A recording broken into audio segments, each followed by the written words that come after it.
done it once before. Roger, Fred. Salut à tous, c'est le Daron Gamer. On se retrouve une fois de plus, comme vous allez le voir tout de suite, en orbite autour de Kerbin. Et cette fois, j'ai fait quelques missions pour essayer d'avoir des missions intéressantes au centre des missions, mais je n'ai pas réussi à décrocher de missions concernant une planète et non plus un satellite de Kerbin, si ce n'est une mission qui me demandait de mettre un satellite en orbite polaire autour de Eve, si vous préférez en français. Bon, je ne l'ai pas prise parce que c'est un petit peu chiant, rien que de fabriquer le satellite, ça m'a saoulé. Mais j'ai décidé d'aller sur Eve quand même, pas sur Eve, mais en périphérie de Eve. Ça nous rapportera de toute façon de la science, et puis au moins vous verrez comme ça comment on fait pour aller sur une planète qui n'est pas dans le système planétaire de Kerbin. C'est plus donc une lune, mais c'est maintenant une vraie planète. Et cette planète, c'est Eve, en français, Eve en anglais. C'est la deuxième planète de notre système solaire. Et elle correspond, en fait, dans notre système à nous, elle correspond à Vénus, qui est une planète que j'aime beaucoup, qui est mystérieuse, très très très chaude. Je vais la définir comme cible, comme ça on voit un petit peu mieux son orbite, et on va essayer de la rejoindre. Donc pour ça, on va faire classiquement, on va accélérer, à peu près, ouais, à cet endroit ça va aller. Ce qu'on veut là, dans un premier temps, c'est sortir de l'attraction de Kerbin, de manière à ne plus avoir une orbite autour de Kerbin, mais avoir... Donc sortir de l'attraction de Kerbin ici, et comme ça va nous donner une orbite, cette fois autour du Soleil, qui c'est déjà le cas, voyons, ça va pas traîner, une orbite donc autour du Soleil, puisque c'est l'astre le plus massif, et puis le plus près, une fois qu'on est sorti de l'attraction de notre planète, donc on se retrouve en orbite autour du Soleil. Vous voyez que cette orbite est un petit peu légèrement excentrée. On va la retravailler pour se rapprocher cette fois de l'orbite de Eve qui est ici, et ça devrait normalement le faire. Alors dans un premier temps, on va se mettre au périastre en faisant le petit warp habituel. Ah ouais, mais là pour l'instant on est à peine sorti de l'atmosphère, donc évidemment ça va pas très vite. Ça devrait pas tarder à accélérer. Ouais, mais il croit que... Attendez, je vais remettre en une fois. Et je vais accélérer parce que sinon ça sent. Quoique si je fais ma manœuvre plutôt au nœud descendant. Alors, on va déjà avancer jusque là. Donc notre but c'est pas de se poser sur Eve, hein. Je vous avais expliqué que Eve en fait c'est une planète. Déjà il y a une pression très très très forte, une pression atmosphérique très forte. Donc il faut rentrer doucement dans l'atmosphère, sinon on crame tout de suite. Et en plus, le gros souci sur Yves, c'est pas forcément d'atterrir, c'est surtout de redécoller, parce qu'il y a tellement de pression, et puis tellement d'attraction, comment on appelle ça? Bref, on est tellement attiré par la planète que je perds mes mots là. Il est un peu tôt, faut dire, hein. Il est à peu près 3 heures du mat'. Je me suis réveillé en me disant tiens, je vais faire une petite vidéo. Donc il y a tellement d'attractions que en fait il faut vraiment un vaisseau avec énormément de carburant et des gros moteurs pour pouvoir s'extraire de la pesanteur de Eve. Donc on va juste s'en rapprocher, faire des expériences et rentrer. Donc là on est à peu près au nœud descendant. On sait très bien ce qu'il faut faire déjà pour se rapprocher. On va freiner dans un premier temps pour rapprocher le nœud ascendant de l'orbite de Eve.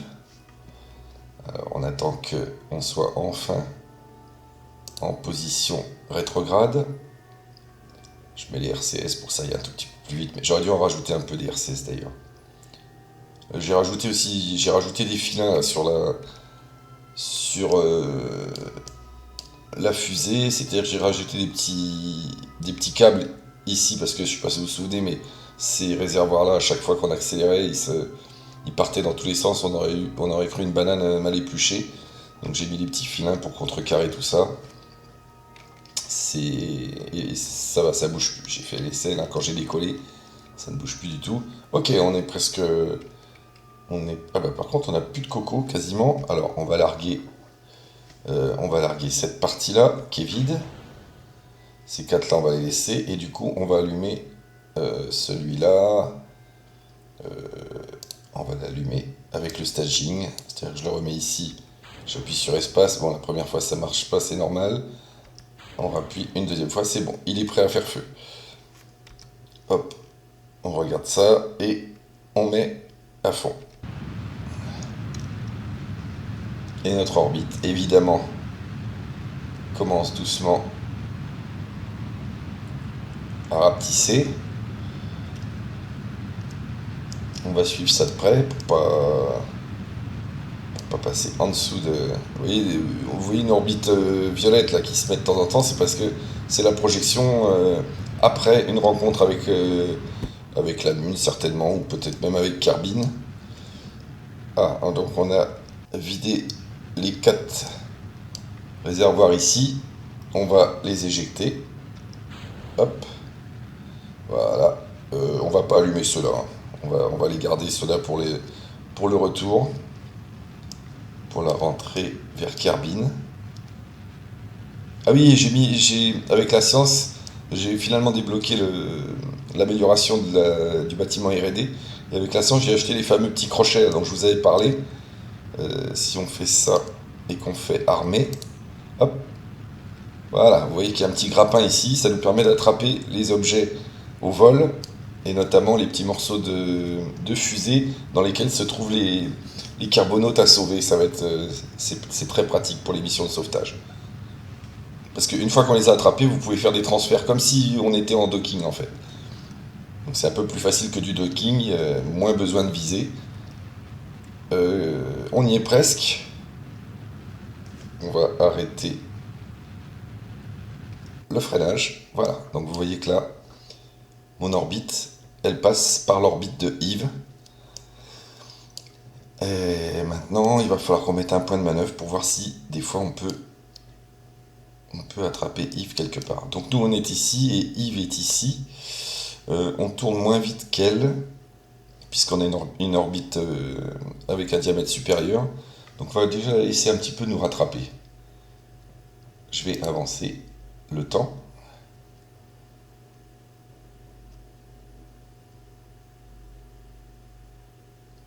C'est bizarre qu'on n'ait pas déjà les petits curseurs qui nous disent combien on va se retrouver de Yves au passage suivant. Mais bon, on va faire 100, c'est pas grave. Allez, mes mères. Là, on est à fond au niveau du warp, hein. 100 000 fois. Ouais, c'est 100 000 fois la vitesse normale. Je pense qu'il devrait pas tarder à nous les mettre, les. Ah ouais, mais ouais, non, j'ai pas assuré en fait. On aurait dû. Parce que là, elle va mettre énormément de temps à nous rattraper en fait. Bon, c'est pas grave. On va continuer comme ça.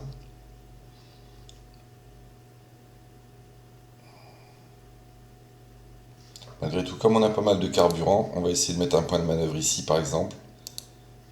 Et voir si on peut. Voilà, on a une petite icône sur le côté. Ok. Voilà. Je vais essayer de me retrouver avec les petits curseurs. Les voilà. Alors maintenant, on va essayer de changer ça. Non, ça fait pas grand chose dans l'autre sens peut-être. Oui, là ça rapproche, vous avez vu. À ce moment-là, on va freiner encore. Voilà.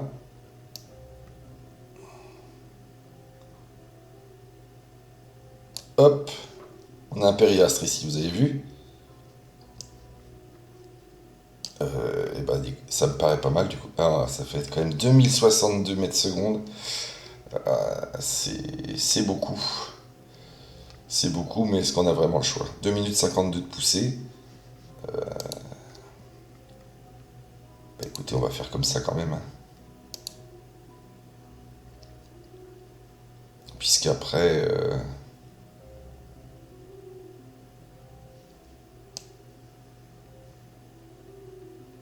on aura juste à s'approcher de la planète. Avance terminée. Je vais être en retard, mais bon, c'est pas grave. Quand c'est des grandes distances comme ça, si on pousse pas exactement au bon moment, c'est pas dramatique. Alors, allez, on se rapproche de la petite cible bleue. Voilà, on va commencer à pousser pour pouvoir que ça aille un petit peu plus vite. Ok, on est dessus, on met à fond. Jusqu'à 0 mètres seconde. Qu'est-ce que ça donne? Ouais.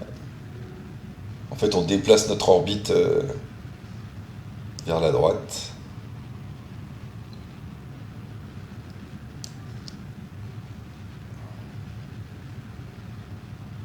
Ok, 200 mètres seconde de parcouru déjà.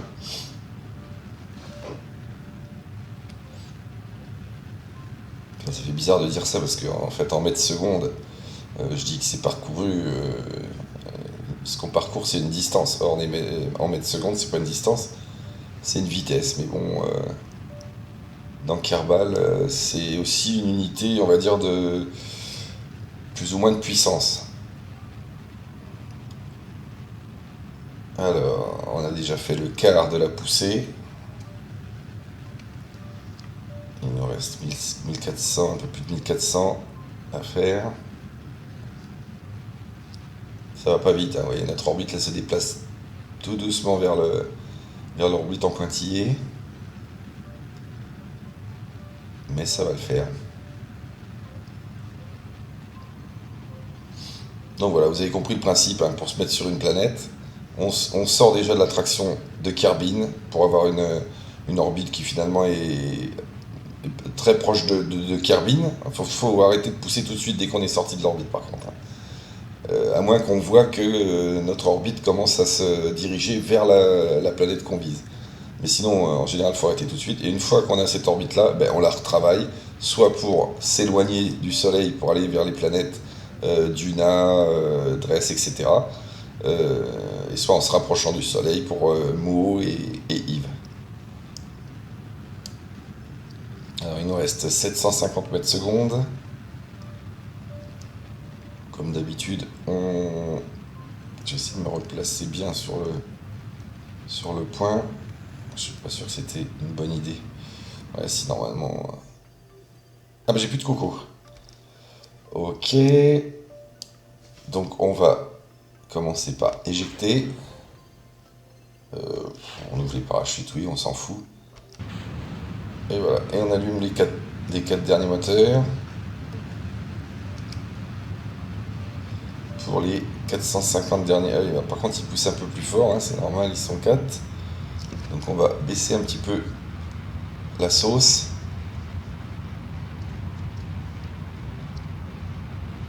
Il reste 300 mètres secondes. Je vais ralentir. Je vais enlever ça pour voir un peu plus clair. Ah bah oui, mais non, je suis con. Parce que du coup, j'ai plus mes... Alors normalement, on devrait voir apparaître... Ah non, j'ai fait une connerie là. J'ai fait une connerie. Bon, c'est pas grave, de toute façon, on doit vraiment pas être loin du rendez-vous. On va refaire une manœuvre ici. Si on pousse, ça va pas. Si on tire... Voilà, on a à nouveau notre périastre. Ok, donc là il y a 36 mètres secondes, il faut pousser 2 secondes, un petit peu plus parce que on va pousser plus doucement, avancer jusqu'à la manœuvre suivante. Donc il faut se mettre en rétrograde, hein, on a vu, en fait on tire.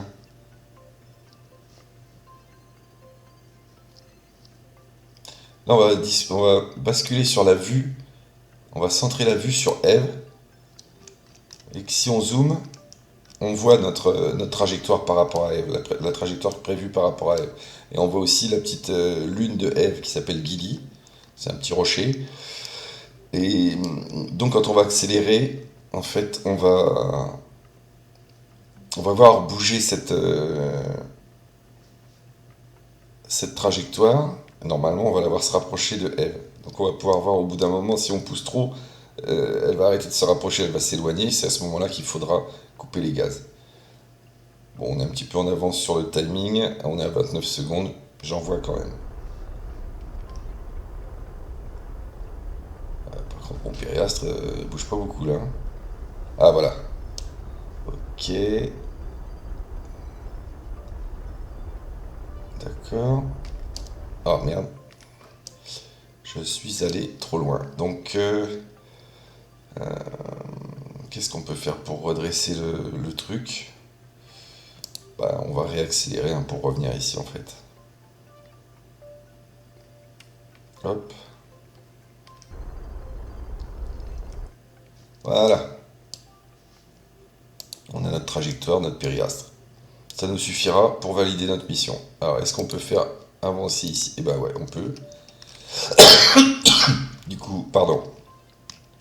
Du coup, on avance. Et on va se rencontrer ici, je crois.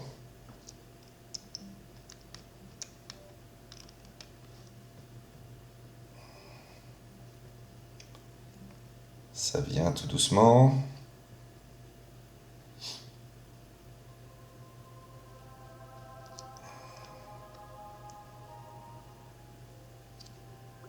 Voilà, on a entendu le glouglou.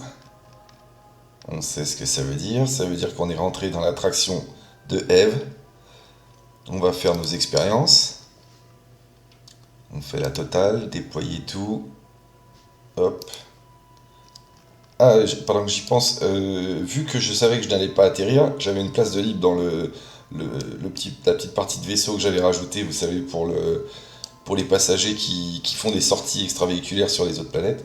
J'en ai profité pour mettre mon scientifique dedans, dans l'espoir de lui faire gagner une étoile ou deux. Enfin, deux, ouais, ça peut arriver, mais c'est rare. Alors, rapport d'AEV, tac, et là, en l'occurrence, c'est Cédoré qui est sorti. Ma petite ingénieure, c'est elle que j'avais mise dans le truc. Bah, ouais. J'avais séparé les filles et les garçons pour pas qu'il y ait de problème et pas de jaloux. Ok, donc là, on la fait rentrer, on stocke. Et voilà. Ok, on est donc dans l'attraction de Eve. On n'est pas en orbite autour de Eve, hein. Mais on va garder un petit peu de carburant pour rentrer. Voilà, bon, c'est pas très impressionnant parce que je sais même pas si on va la voir. Si on la voit, ça va être vraiment de très très loin. Où est-ce qu'elle peut être? En plus, elle est un peu sombre, alors c'est pas c'est pas gagné si elle est pas dans la partie de la galaxie un peu éclairée. Non, on la verra pas. C'est pas grave. C'est pas grave. Ce qu'on voulait, c'était voir comment on se rend d'une planète à l'autre dans le système. Euh, pour rentrer à la maison, bah, écoutez, on va regarder ce qu'on a comme trajectoire. Avec notre nouvelle trajectoire, en fait, c'est la trajectoire violette. Donc pour rentrer à Kerbin, on va arranger cette trajectoire pour qu'elle... Attendez, non, non, c'est pas la violette. La violette, c'est celle de Yves. Bah, nous, la nôtre, en fait, c'est la marron. Du coup, la marron, elle repasse quasiment sur l'orbite de Yves. Donc on va la retravailler un petit peu pour se mettre dessus. Et puis, pareil, faire un nœud de manœuvre pour pouvoir attraper Yves et se poser tranquillement. Bon, je ne vais pas vous le faire là, vous êtes suffisamment bon maintenant pour le faire vous-même. Moi, ce que je voulais vous montrer, c'était comment on sortait de notre système planétaire et qu'on se rapprochait d'une planète externe. Voilà, et bien écoutez, je vous souhaite une bonne journée, et puis je vous dis à bientôt pour la suite des aventures. Je pense que la prochaine, ce sera certainement Duna, c'est-à-dire le clone de notre Mars à nous. Et puis là, je pense qu'on atterrira. Voilà, écoutez, à bientôt, merci de m'avoir suivi, et ciao ciao.